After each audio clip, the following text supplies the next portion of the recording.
और ये शपथ ग्रहण समारोह की पूरी तैयारी है जो आप इस वक्त देख रहे हैं। आइए आपको सीधे इस वक्त तस्वीरें हम दिखा रहे हैं। एस जयशंकर भारतीय विदेश मंत्री अब यहाँ पर पहुंचे हैं। शपथ ग्रहण समारोह में भारत की तरफ से विदेश मंत्री एस जयशंकर शामिल होने वाले हैं।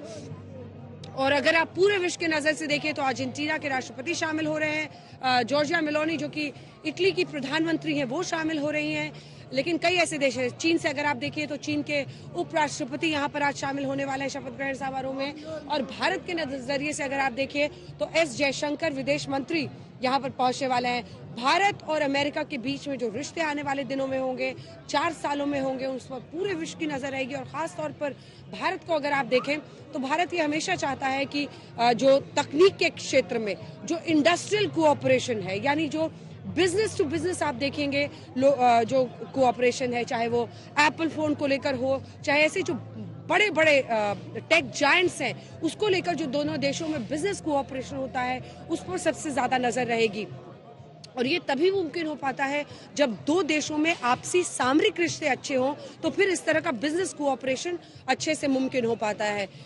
एस जयशंकर भारतीय विदेश मंत्री पहुंच गए हैं। गौरव सावंत हमारे सहयोगी भी हमारे साथ जुड़े हुए हैं। गौरव, जल्दी से एक रिएक्शन आपसे, क्योंकि देखिए विदेश मंत्री आ रहे हैं और भारत की तरफ से शुरुआती वक्त में ऐसा माना भी जा रहा है कि डोनाल्ड ट्रंप इंडिया आ सकते हैं। इन दोनों देशों के रिश्ते, जैसा हम लगातार कल से बोल रहे हैं, कॉम्पिटिटिव नहीं है, कोऑपरेटिव है, यानी प्रतिस्पर्धा नहीं है, एक दूसरे को सहयोग देने वाली बात है। ऐसे में अगर सामरिक रिश्ते अच्छे रहते हैं तो चाहे वो टेक जायंट्स हो, चाहे बिजनेस बड़े बड़े जायंट्स हो, उनके आपसी सहयोग से दोनों देशों की अर्थव्यवस्था को और बल मिलेगा।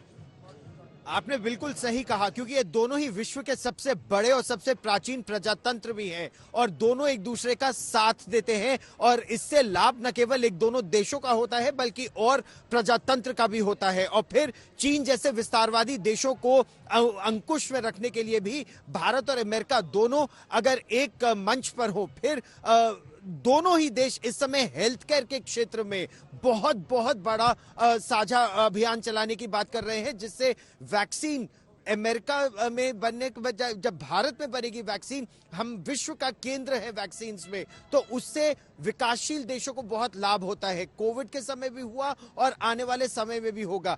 आईटी के क्षेत्र में बहुत लाभ हो रहा है। और जो सबसे बड़ा सहयोग अंजना भारत और अमेरिका अब देख रहे हैं वो ये है कि दोनों जॉइंट इंडस्ट्रियल ग्रोथ करें। सर्विस सेक्टर तो बहुत अच्छा बढ़ रहा है, लेकिन जब जॉइंट ग्रोथ इंडस्ट्रीज का होता है तो उससे नौकरियां दोनों देशों में बढ़ती हैं, इकोनॉमी दोनों देशों की बढ़ती है, जीडीपी दोनों देशों की बढ़ती है। तो इसीलिए इंडस्ट्रियल मैन्युफैक्चरिंग पर अब सबसे ज्यादा जोर है। अभी क्वाड शिखर सम्मेलन के लिए अमेरिका के राष्ट्रपति भारत आएंगे, तब भी इस रिश्ते को एक नई ऊंचाई पर ले जाने में मदद मिलेगी। अंजना,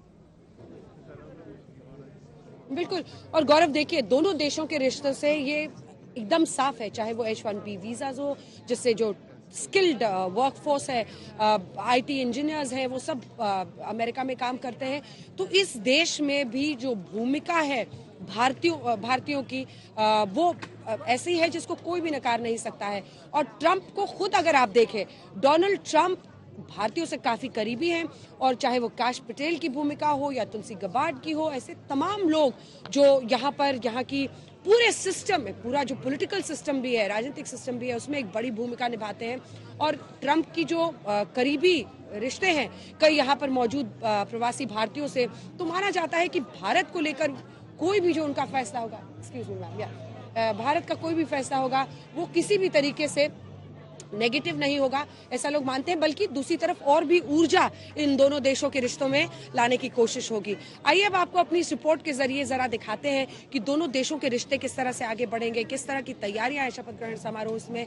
और इसी के साथ साथ आने वाले वक्त में अगर भारत और अमेरिका और डोनाल्ड ट्रंप, देखिए अगर विदेश नीति के भी नजरिए से आप देखिए तो कई चीजें ऐसी हैं जो कि बहुत स्पष्ट हैं उनकी तरफ से, किन देशों के साथ उनको क्या रिश्ता रखना है, किन देशों के जरिए। जब यूएस एम्बेसडर टू इंडिया से भी चर्चा हुई थी कि यहाँ पर इस बार विदेश मंत्री सिर्फ आ रहे हैं, तो उन्होंने कहा था कि भीड़ में इतने सारे लोगों के बीच में मौजूदगी नहीं, प्रधानमंत्री नरेंद्र मोदी के साथ डोनाल्ड ट्रंप का जो रिश्ता आने वाले दिनों में होगा, जिस तरह से वो भारत आएंगे या फिर प्रधानमंत्री नरेंद्र मोदी को यहाँ पर बड़े न्योते के बाद बुलाएंगे और बड़ा आयोजन होगा, उसको पूरी दुनिया देखेगी। तो इस रिश्ते को कितना डोनाल्ड ट्रंप ट्रेजर करते हैं या वैल्यू करते हैं या कितना महत्व देते हैं, वो भी आने वाले दिनों में होगा।